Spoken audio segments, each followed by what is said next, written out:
주 알파는 건물을 베타에게 주고 주 베타는 기계와 현금 30만 원을 지급하였다. 두 회사 모두 상업적 실질이 있으며 알파의 건물 공정 가치가 더 신뢰성 있는 경우 알파와 베타의 처분 손익은 각각 얼마일까요? 알파 건물은 원가 620만 원, 누계액 200만 원, 공정 가치 450만 원. 베타 기계는 원가 500만 원, 누계액 120만 원, 공정 가치 420만 원입니다.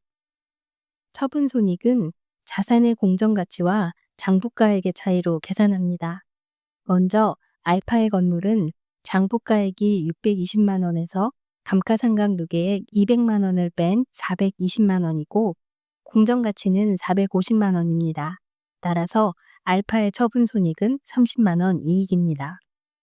다음으로 베타의 기계는 장부가액이 500만 원에서 감가상각 누계액 120만 원을 뺀 380만 원입니다.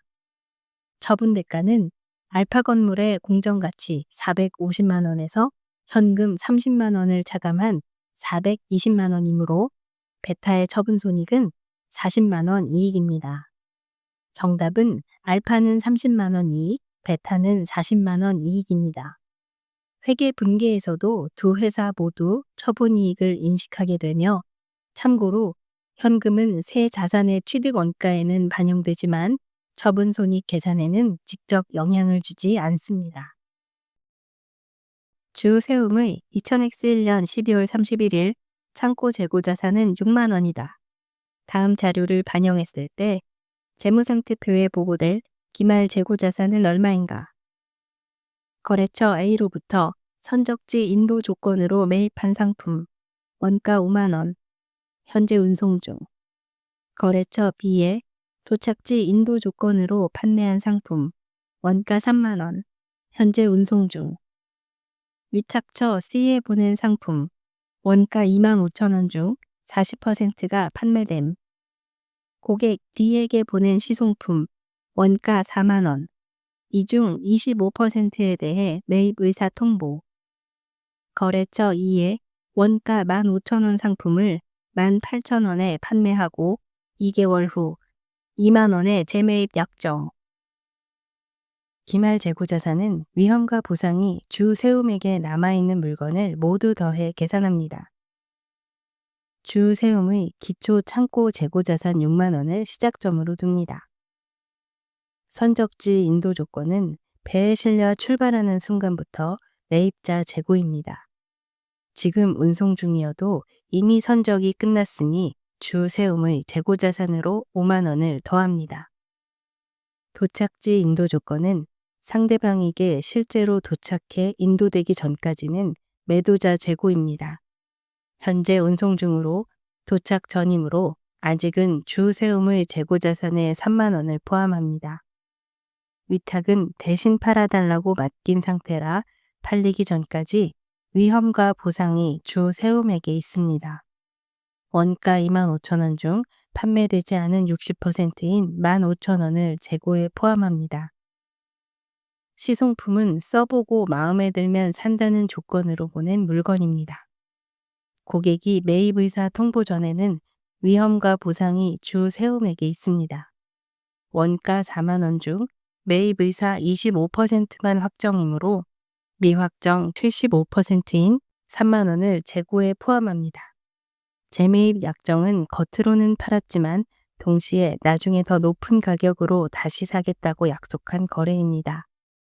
실질은 자금 차입과 상품 담보에 해당하므로 매출로 보지 않으며 여전히 주 세움의 재고입니다. 따라서 원가 15,000원을 재고에 포함합니다. 주 세움의 재고에 해당되는 금액들인 기초 재고 6만 원, 선적지 인도 조건 매입 5만 원, 도착지 인도 조건 판매 3만 원, 위탁품 15,000원, 시송품 3만 원, 재매입 약정 15,000원을 모두 합하면 재무상태표에 보고될 기말 재고 자산은 20만 원입니다. 주 한 빚의 재고자산 회전율은 몇 회인가요? 조건은 기초와 기말의 평균 재고자산을 사용하는 것입니다.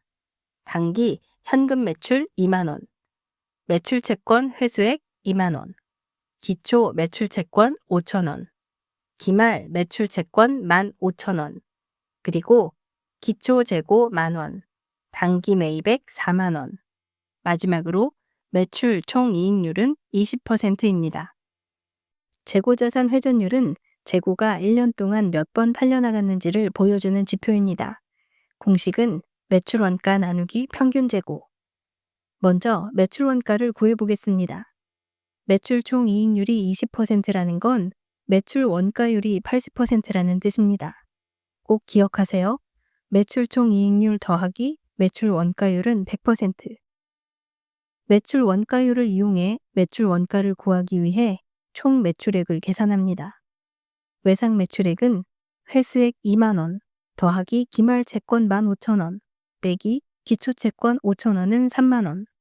여기에 현금 매출 2만 원을 더하면 총 매출액은 5만 원.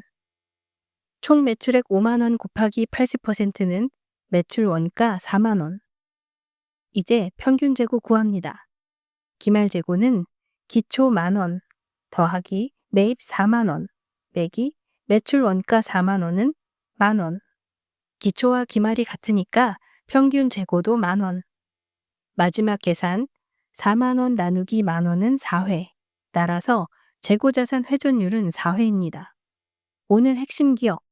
재고자산 회전율은 매출 원가 나누기 평균 재고, 그리고 매출 총 이익률 더하기 매출 원가율은 항상 100%. 세무사 기출 변형 문제. 매각 예정 비유동 자산에 대한 설명으로 옳지 않은 것은 무엇일까요? 1번. 1년 이내에 매각이 확실해야 한다. 2번. 매각 예정으로 분류되면 감가상각을 중단한다. 3번. 장부 금액과 공정가치 빼기 처분 부대 원가 중 큰 금액으로 측정한다. 4번. 매각 가능성이 매우 높고 이미 절차가 진행 중이어야 한다. 옳지 않은 문장은 3번. 매각 예정 분류 시 장부 금액과 공정가치 빼기 처분 부대 원가 중 작은 금액으로 측정합니다. 암기 키워드는 유, 저, 손. 유동으로 옮기고 저액으로 평가, 손실은 바로 인식, 그리고 감가상각은 중단합니다. 1번. 1년 이내 요건 취지는 맞지만 표현은 확실보단 매우 높다가 정확합니다. 2번. 감가상각 중단 맞습니다. 4번.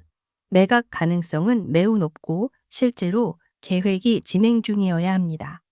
다시 쓸 계획이 있거나 매각 조건이 불확실하거나 투자자 배정을 기다리는 경우 매각 예정 자산으로 분류할 수 없습니다. 왜냐하면 매각 예정으로 분류하면 감가상각을 멈추고 유동자산으로 옮겨 재무제표가 좋아 보일 수 있기 때문에 IFRS는 남용 방지를 위해 조건을 엄격하게 두었습니다. 중단 영업이면 포괄손익계산서에서 따로 구분해 표시해서 기업의 계속사업 성과와 분리해 보여줍니다. 예를 들어 장부 금액이 1,000원이고 공정가치에서 처분 부대 원가를 뺀 금액이 960원이면 작은 금액인 960원으로 평가하고 차액 40원은 즉시 손실로 인식합니다. 이렇게 현실 가치를 재무제표에 바로 반영하는 거죠. 결국 핵심은 유, 저, 손. 유동으로 옮기고 저액으로 평가하고 손실은 바로 인식, 감가상각은 멈춥니다. 이 문제의 2000X1년 단기 비용은 얼마일까요? 취득원가 429만 원, 잔존가치 33만 원, 복구 의무 44만 원, 내용연수 4년, 할인율 8%, 현재 가치 계수 0.7350, 감가상각법은 연수합계법, 사용기간은 9개월입니다. 풀이 방향 힌트 드릴게요. 복구 의무는 현재 가치로 계산해 자산에 더하고 부채로 잡습니다. 감가상각 기초를 구해 연수합계법 비율과 월할 계산을 곱합니다. 복구 충당 부채는 미래의 복구 비용을 현재 가치로 계산해서 자산 원가에 더하고 부채로 잡습니다. 즉 미래에 쓸 돈을 오늘 기준으로 미리 인식하는 거예요. 시간이 지나면 두 가지가 생깁니다. 첫째, 자산은 가치가 줄어야 하니 감가상각비로 비용 처리. 둘째, 부채는 시간이 지날수록 이자만큼 커져야 하니 이자 비용으로 부채를 늘립니다. 마지막엔 실제로 복구 비용을 쓰면서 부채를 없애고 현금을 줄입니다. 즉, 처음에 잡은 부채를 실제로 상환하는 단계예요. 먼저 복구 의무 현재 가치 계산. 44만 원 곱하기 0.7350은 32만 3,400원. 이 금액을 자산 원가에 더하고 부채로 인식합니다. 감가상각 기초금액은 취득원가 플러스 복구 비용의 현재 가치 빼기 잔존 가치. 복구 비용은 더하고 잔존 가치는 빼는 원리. 감가상각비 계산은 연수합계법. 초기에 많이, 나중에는 적게 배분하는 방식이죠. 올해는 10분의 4 곱하기 12분의 9 해서 감가상각비 128만 5,020원. 부채의 현재 가치를 이자만큼 늘려야 하니 할인 차금 상각. 32만 3,400원 곱하기 8% 곱하기 12분의 9는 19,404원. 따라서 당기 비용은 감가상각비 플러스 이자 비용인 130만 4,424원. 현, 상, 이 기억하세요. 현, 현재 가치로 계산. 상, 자산에 대해 상각. 이, 이자로 부채 증가.